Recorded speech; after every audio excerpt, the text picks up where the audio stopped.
mga idol, today is February 21, if I'm not mistaken. Wait lang, tingnan natin.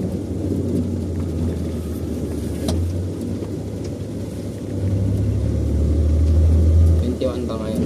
Oh yes, March 21 I should say, hindi February.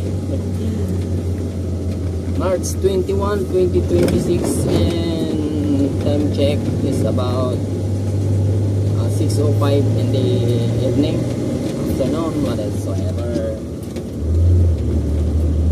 Ayun, dideliver pa rin tayo ng ating munting negosyo, soft drinks, and syempre may kasama ngayon, kasamang itlog. Deliver natin dito sa amin, siyempre hindi sa inyo. Lalaki na yung mga mais nila rito, marami ng magkanihan ng mga mais. Yun, grabe ang taas ng ng gasolina.